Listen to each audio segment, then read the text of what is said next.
Hi there, welcome to Real Life on the Homestead in Ontario. I'm Marie, and as you can see, the bugs are bad. That's the reason I haven't posted in a little bit. It's just too hard to do anything with the amount of black flies and mosquitoes we've been having for the last month. Now, normally what happens is the black flies come out, it warms up enough that they all hatch and die off. Well, this year it's been so crazy. It's like nice day one day, the next day it's like 2 degrees, and the process is just taking so much longer. So today's video is not on any specific topic. I am just going to walk around the property, show you what's going on, get you all caught up. Because yeah, I have been doing things, but I haven't videotaped, and it's just because it's too difficult. So this is raw, unedited, what's going on the homestead. The one thing that is seeming to do well is our garlic is doing really, really well. It's coming up, it's really lush and green, but it's not like other years where it's starting to dry up. It's had a lot of moisture, it's very cool.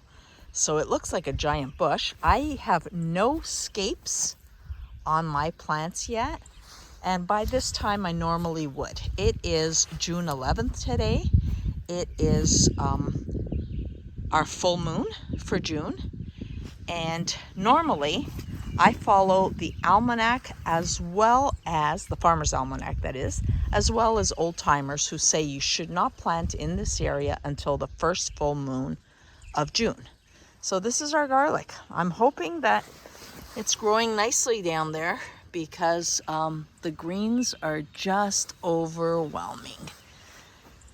I did plant some radishes and turnips, and I'm going to get my shadow out of there. I did plant some radishes and turnips, and they died off because of the intense rain as well as the, I guess, frost that we got. But these were in the barn. There's some lettuce. I put those in. I just put them in today. These are some onions, and onions do like the cold. So the onions that I put in about a month ago, they're doing great. I don't know if you saw the video when I was doing that, but if you haven't, I'll link it below. The turnip greens are coming in, but they're not as nice as normal. Definitely everything is off. And yes, I got my basil into the ground. These were grown from seeds. They're doing really lovely. I protected them until they're ready to come out. And these will be beautiful. And I will also freeze dry them so that I have basil all year round. The garden is looking pretty desolate because nothing's gone in when it should. This bed I haven't even worked on yet, and this will be some bush beans. This bed I did do. They are pole beans, and I've put up my cattle panels. Let me get an angle on this so you can see. I TP'd 2 cattle panels, support them with some stakes, and the beans will climb up these, and I have done this for years and found that it works really great as a climber. Lots of support. Here's all my tomatoes. Got about 50 tomatoes, and I'm sure you saw the video of where I transplanted these to make sure I kept them safe. Look how well they're doing. This is why I separated them and then kept them in pots, because I wanted to make sure that they had the strength to wait for the weather to get better so I could put them in the ground. And I am creating a new bed for the tomatoes this year. So I'm going to do a very long bed. This is 16 and 16. That is, are these 12-foot lengths or 16-foot lengths? I can't remember. Anyway, it's a double length, and I will do them a plant on each side. They're about 3 feet apart. So this is going to be a very long bed for tomatoes, and I'm still thinking of how I will support those, bringing them some topsoil from the back and compost and get that bed ready before I get the tomatoes in. That's what I'm working on today. It was raining like crazy the last few days, so I didn't even bother to move soil because it would have been that much heavier. Again, here are the onions that I had put in earlier in the spring, and they're doing really well. These are my running onions. They're from my friend's dad's garden, and they're just doing beautiful. And I share these as well as, let's get weeds while we're talking, because this is what I do when I walk around. If I see weeds, I pull them out at that point. Don't make it a weeding day. I just try to work with the garden as I can. So we have some red onions here. They're not doing as great. And then some Spanish and white onions there.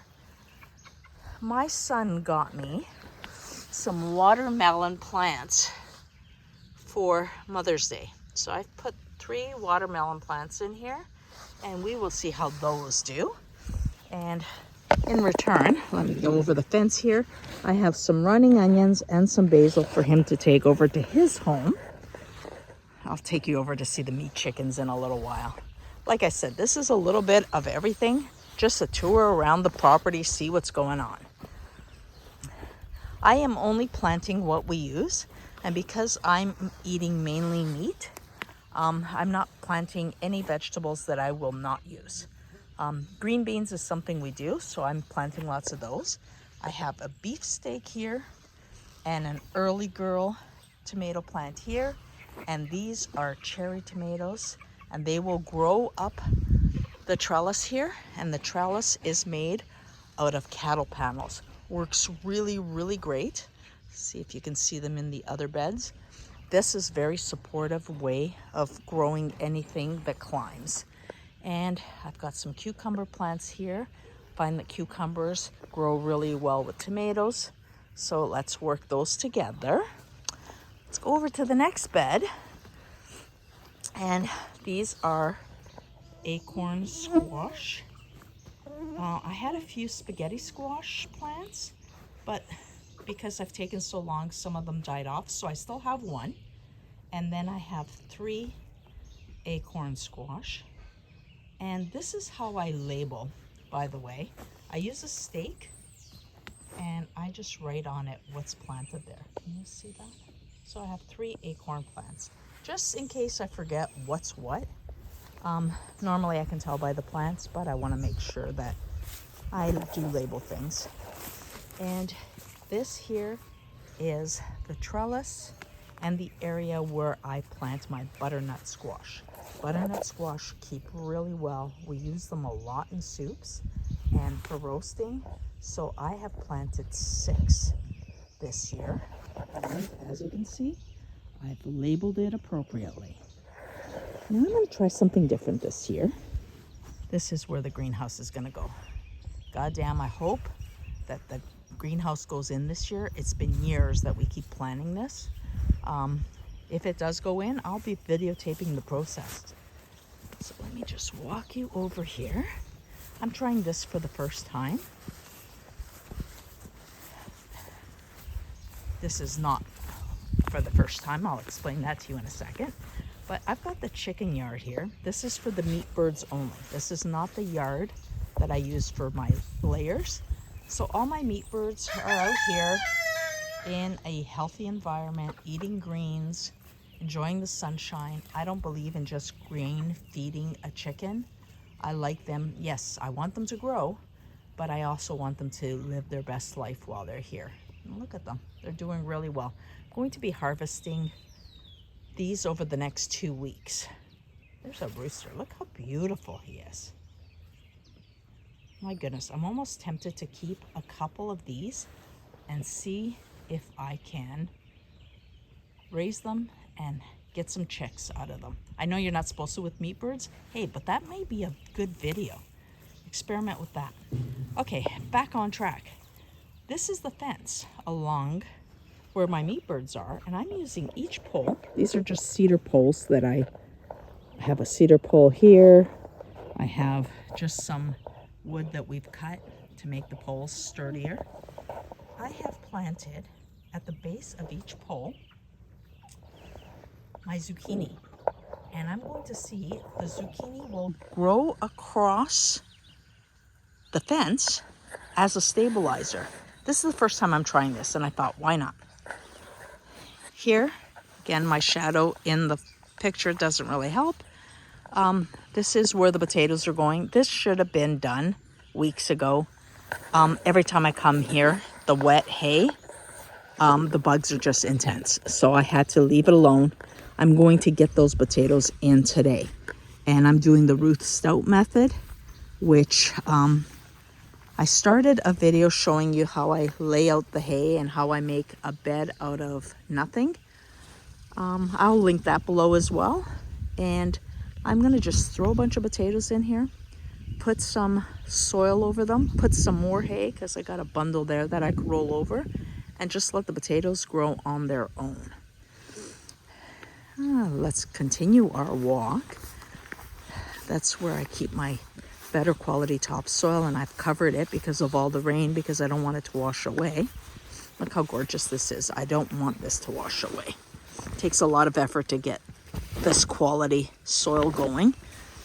But this is Jerusalem artichoke flowers. Number one, they're absolutely beautiful. You can eat the root, but the reason I brought you over here is, there it is, my horseradish. I tried to plant some horseradish here last year to see how it would do, and it's taken. I did put it in a few spots. That's the most beautiful one that's coming up. And I look around and I can kind of see some other ones coming up. They're just not doing as well. So I'm going to be patient. I'd like them all to end up looking like this.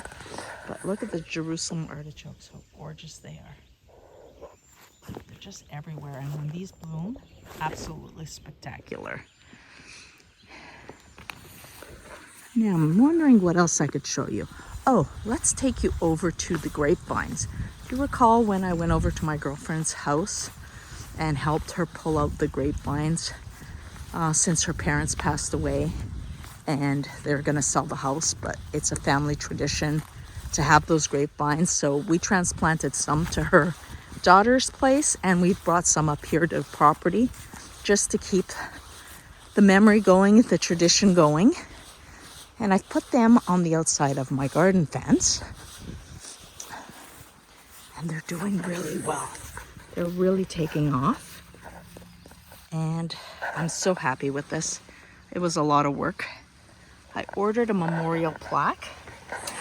And this is in memory of my girlfriend's parents.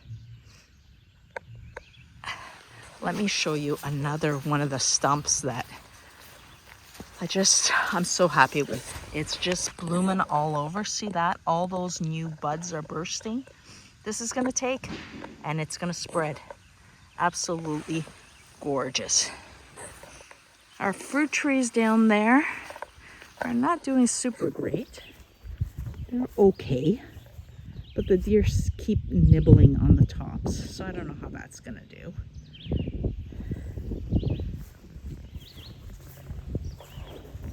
Got some comfrey that I've transplanted around this fence. Comfrey is a great medicinal plant. I make salves out of it. I've shown how to make salves. I'll do it again because YouTube videos tend to disappear into hidden moments, and I want you to be able to access a lot of the information. So I'll do videos as a repeat and updated version. But that is the comfrey. I do want to show you that lemon tree that we took care of for the scale earlier, and I want you to see that yes, all the leaves fell off as we anticipated. Let's walk over here. All the leaves did fall off, but as every other year, they're starting to come out again, and it will be beautiful in no time at all. Well, I know I was all over the place with this, but the idea is just to show you what's going on. Once the bugs are gone and I could take the hood off, look at this, I got a winter jacket on with a bug jacket over it on June 11th. This is absolutely such a crazy weather year. But if you like this type of content, and sometimes you just want to see what's going on, please make sure to like, subscribe, share with your friends, and hopefully we'll get back to some normal videos soon. Have a great day. Go out, live your best life.